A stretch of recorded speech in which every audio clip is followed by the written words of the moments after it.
ఏంటంటే ఒకసారి భీమవరం 3 days వర్క్షాప్లో నేను వీటి గురించి ఆ హిమాలయాల్లో ఇన్ని సంవత్సరాలు తిండి లేకుండా ఎలా ఉంటారో అన్న ఒక పుస్తకం చదివినప్పుడు అక్కడ కొన్ని దుంపలు ఆకులు ఉంటాయి, అది తినడం వల్ల వాళ్ళు ఆకలిని తట్టుకోగలరు అని చదివాను. చదువుతూ అదే విషయం క్లాసులో చెప్తుంటే మనకు గుర్తించలేము ఆ ఆకుల్ని దుంపల్ని, కానీ హిమాలయాల్లో తిరిగిన వాళ్ళకి బాగా తెలుస్తుంది అని చెప్పాను. అందులో ఒక అబ్బాయి 30 ఏళ్ళ అబ్బాయి, తెల్లగా బొద్దుగా చక్కగా పసుపు డ్రెస్ వేసుకున్నాడు. నాకు తెలుసమ్మా అన్నాడు. అరే నువ్వు ఇక్కడున్న వాడివి కదా, నువ్వు తెలుగు మాట్లాడుతున్నావు, హిమాలయాల్లో దొరికేవి నీకెలా తెలుసు అని అడిగాను. అమ్మా నేను హిమాలయాల నుంచే వచ్చాను అన్నాడు. నాకు ఇంకా బుర్ర తిరిగిపోయింది. ఏంటి నువ్వు హిమాలయాల నుంచి మా క్లాస్ వినడానికి వచ్చావా? హిమాలయాల్లో దొరకనిదేంటి, భీమవరంలో దొరికేదేంటి అని అడిగాను.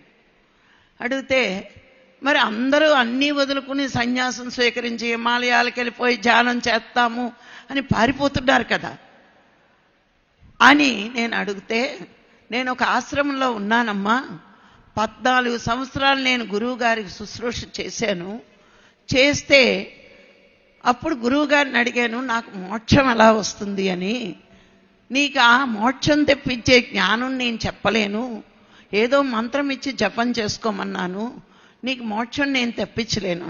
మరి నాకెలాగా అని అడిగాడు ఆయన. అడిగితే వింధ్య పర్వతాలు ఉంటాయి, ఆ పరిసరాల్లో నీకు చెప్పే గురువులు దొరుకుతారు, వెళ్ళు అన్నాడు ఆయన. ఇక్కడ గమనించండి, సాధన వల్ల సిద్ధులు రావచ్చు కానీ మోక్షం తెప్పించలేరు. ఈ మొక్క ఎప్పుడూ బుర్రలో ఉండాలి. ఆడికి ఎవరికన్నా చిన్న సిద్ధి ఉంటే ఆడి కాళ్ళకు కొబ్బరికాయ కొట్టడానికి పరిగెడతారు. ఈ సిద్ధులు ఉన్న వాళ్ళు అందరికంటే పత్రిగారి శిష్యులే గొప్పోళ్ళు. నేను ఆత్మని, సృష్టి అంతా ఆత్మమయమైన అనుకున్న వాళ్ళు, ఇంకా అనుకోకపోతే అంతే వదిలేద్దాం వాళ్ళని.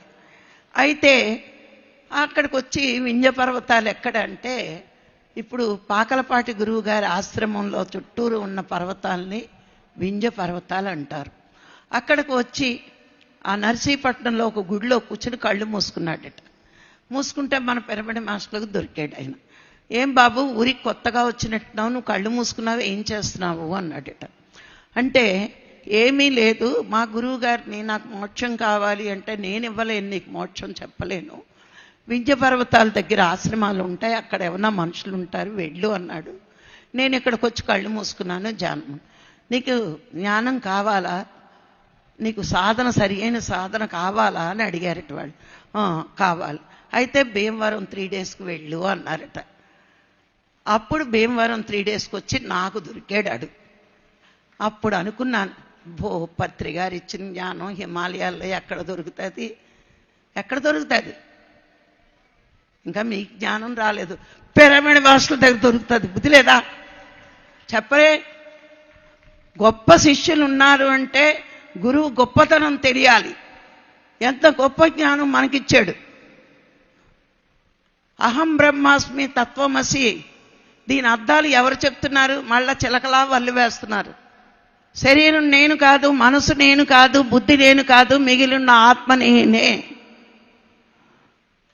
చితి మీద శరీరం గాలిపోతుంది, సూక్ష్మ శరీరం ద్వారా మనసు వెళ్ళిపోతుంది, వాసనలు సంస్కారాలు కారణ దేహంలో ఉంటాయి, అది నశిస్తే మిగిలేది ఆత్మ, ఆత్మే పరమాత్మ దగ్గరికి చేరుకుంటుంది. ఇంత చక్కని సూక్ష్మమైన జ్ఞానం గురువు గారు మనకిస్తే, మనం చూసి నేర్చుకోవడానికి ప్రపంచ దేశాలన్నీ మన వైపు చూస్తుంటే మనకేం తెలియదు, ఎర్యాదవల్లాగా జ్ఞానం లేని చోట్ల పరిగెడుతున్నాం.